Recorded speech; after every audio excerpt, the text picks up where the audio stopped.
Hello friends, today I wanted to talk about a new palette that I've been playing around with. It's just palette central, you know, these days with all the holiday releases. And this one is from the Fiona Stiles line, and that is one of Ulta's newer brands, I guess one of the latest brands to come to Ulta.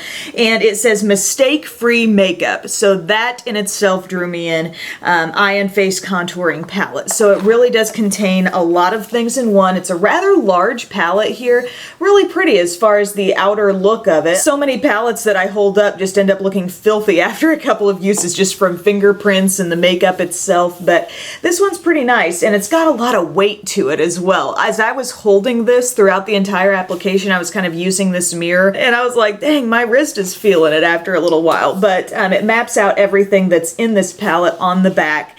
And then as you can see here, that large mirror, very travel friendly. And then in a nutshell, what's in here is a quad of eyeshadows. You also get a bronzer, 2 highlights, and 2 blushes. And I'll point out more specifically what those are as we go. I got this palette as an early Christmas gift when I was back home visiting family. And I think it's normally $39 and kind of a good deal on it right now. It's down to $29 at the time I'm sitting here shooting this video. Another advantage to that price is the fact that what's in here is not just a bunch of limited edition stuff. I just think you end up as the consumer with a better value when the brand puts things that are typically in their line in these palettes, because then you're like, oh, you know, I could spend X amount of money for just one blush, but here, you know, you're getting 2 blushes that are in this line, 2 highlights that are typically in the little highlight trio that Fiona Stiles sells, a bronzer that you can always buy, and then this is an actual quad of shadows that's part of the line as well. And considering the quality of everything in the palette, I do think it's a good value.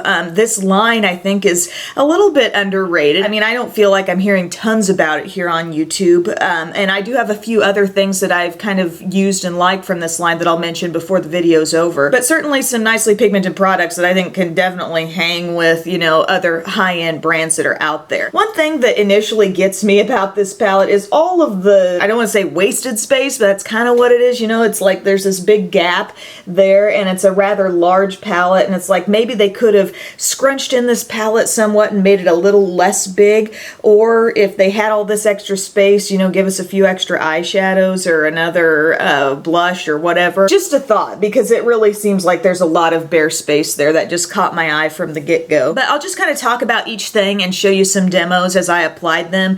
This bronzer, this is actually called the Bronzing Sun Veil, and this is the shade called Western. And it appears that generally there are 2 bronzers available in this line, and this would be the richer of the 2, judging by what I could see on the website. And it is a matte bronzer, and I just applied it kind of around my hairline. I also took it down the neck and décolleté area. That's just kind of instinct for me. Just keeps everything kind of looking the same color. And then I used a smaller brush, a little bit more of a contour brush, to apply this in the hollows of the cheeks. And I thought it looked fine. It's a little warmer than, you know, some things I've used recently. I'm thinking about that Tartist contour palette where I really like the tone of the contour stuff in there because it just seems so natural. It really looked like a natural shadow. Not saying this can't, but it's got a little more warmth to it than that. I do like the pigmentation of this bronzer though. I think that fair to really light skin tones would want to use a pretty light hand with it. I mean, I felt like I was using a fairly light hand because I think you can go a bit too far with that product because it just does pick up very easily onto your brush. Speaking of pigmented, there are 2 blushes in here that, as I said, are from the regular line, and they are the Soft Cheek Veil in Lex. That's the kind of peachy orangey color, and then there's one called Maiden Lane, and this is described as a warm neutral pink tone, but certainly more on the cool side compared to that peach. And I went for the peach today. It was my first time using that shade, and wow, this is really pigmented. I only dabbed into it once and I had more than enough. Like, you kind of want to dab, tap, and then maybe like tap it off on your hand a little bit if you really want to build up slowly. slowly because I felt like I almost had a little bit more than I needed on my cheeks as I applied that. But both blushes are matte. The pink is very pigmented as well, but for whatever reason, I feel like that peachy orangey shade just really popped on me today. But you know, I'd rather see things kind of verging on the very pigmented side as opposed to not showing up enough as far as my blushes go. And I also like that they're matte because you're just getting the pure color, and then you can control how much glow you have on top of that with the highlights. So that takes us into the highlights. You're getting two. One appears to have a little bit more pink in it, while one is slightly more golden, but still both are very light. I think both would be very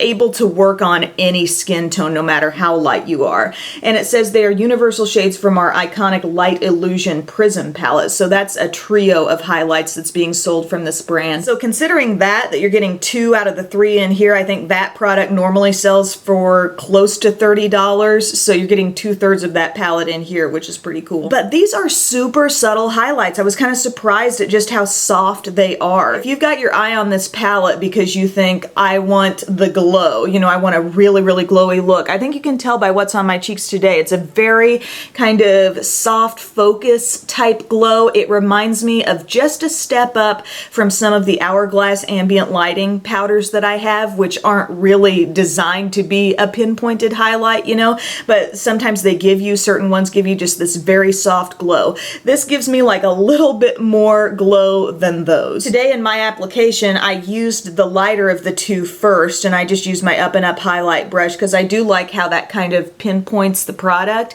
And so I applied that on top of the cheeks, and then I kind of thought, well, maybe I can build up this color just a little bit more, and I layered a little bit more of the golden highlight. And I did notice my skin getting a bit more glow once I did that, but this is not like, you know, Becca highlighters in here. They're not the kind of thing where you're just gonna be like, boom, reflection on the cheeks.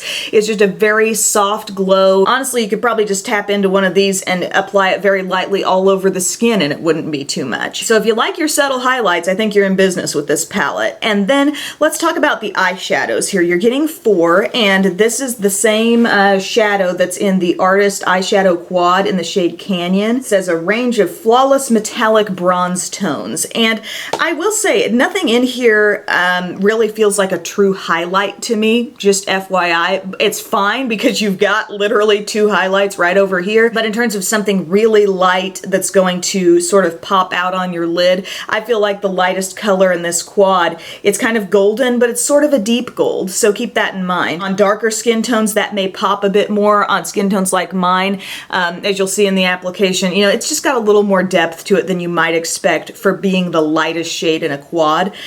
You're getting 1 matte color among the eyeshadows, and that's a really nice warm brown, although don't forget that this bronzer could make a fine eyeshadow as well if you want just a slightly different brownish tone. I really love this coppery color, kind of the third in line here. I think that's just beautiful, has a really pretty shine.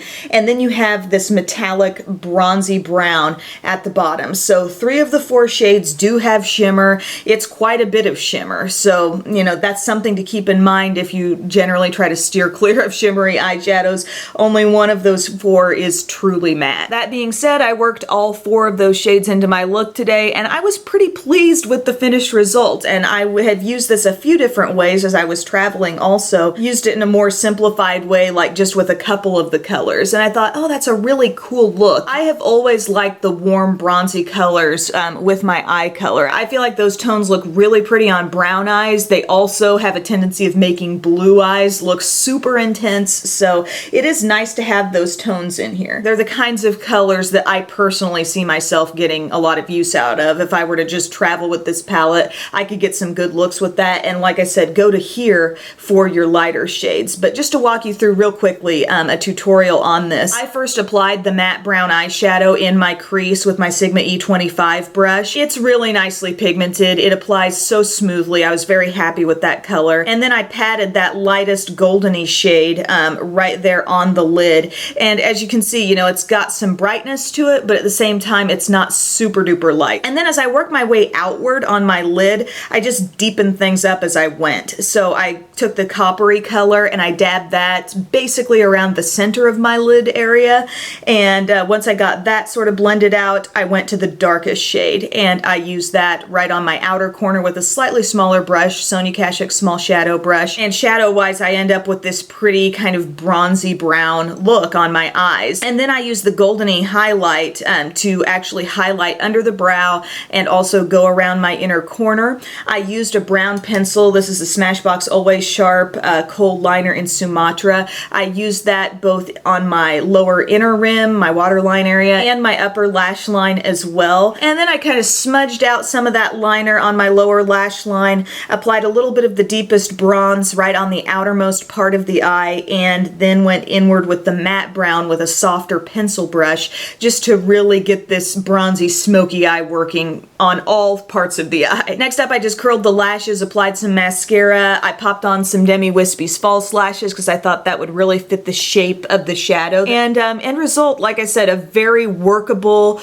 smoky eye that doesn't get too dark. So is it really mistake-free makeup? I don't know that I totally believe that that's the case in here because, like, let's look at the blush, for example. You could totally go overboard with either of those blush shades. And I'm not saying that's a bad thing because I like my pigmented blushes, but just you gotta watch out for that. And the eyeshadows, I mean, they're great eyeshadows, but they are pigmented. They do show on the eyes. They do have the potential of being screwed up. But is this a well thought out palette? I really do think it is. I think it's something that could work for someone who really wasn't sure what kinds of shades to pair together. Here you've got a couple of really gorgeous blushes, some very soft highlights that aren't going to make you look like a disco ball, and that bronzer, while being a little bit warmer than some other things I described, it's still not like orangey by any means. And the nice thing about these eyeshadows is that they are all somewhat close in terms of their color tone. Your darkest shade isn't like knock it out of the park dark. You know, they're all kind of close, and I think that does make it a little bit easier when you're blending together shades that aren't like one's over here and one's off in left field over there. You know what I'm saying? So I do think that allows for some ease with this kit. Very happy with the large sized mirror there because I think that's just always handy when you can see your whole face. I'm not really criticizing the overall size of the palette too much because let's face it, they did fit a lot of different things in there, but I do think they probably could have downsized it even a little bit more just by scrunching some things in. A couple of cons might be, you know, if you were expecting a whole lot out of a highlight, something that's really going to be metallic and just very, very vibrant on the cheeks, that's not really what these are. Also, you know, this might not be everyone's ideal eyeshadow color scheme. Maybe you like cooler tones, maybe you expected more matte in here. You know, it is 3/4 shimmer. Just while we're on the topic of Fiona Stiles here, because this has been in Ulta stores for a little while now, so I have had a chance to play with a few different products. I have really been getting into sort of all over again. I mean, this was new to me a few months back and I'm sort of diving back into it, but this Luminous Finish Foundation Concentrate, I am loving this.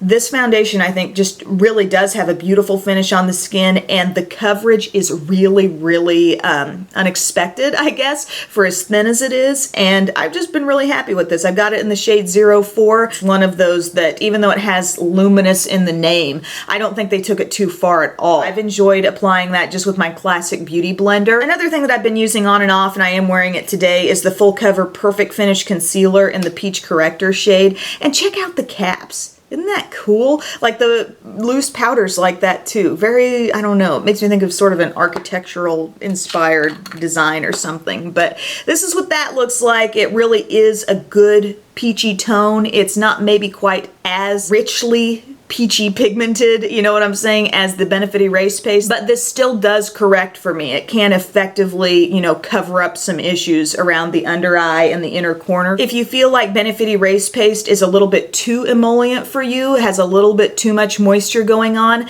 this is slightly drier, but yet it's a little more creamy than Pixie Correction Concentrate. This is a quality product. It really does work. It has nice coverage, but I think for the most moisture in the under eye area, if that's what you're going for, you might like Benefit Erase Paste better. And then I have this Invisible Finish Loose Setting Powder in the shade Madison 0304. I kind of set my under eye area with this today, and I just used it very, very lightly everywhere else. It's okay. Maybe I need to give it a little bit more of a chance. I mean, I haven't been using it a ton lately, but I'm not like instantly in awe of this product, you know, as being a really super special or super different type of powder. It's just kind of, you know, your basic basic matte finish loose setting powder. But anyway, thank you guys so much for taking time to watch, and I hope maybe this answers some questions, if you had any, on that mistake-free makeup palette.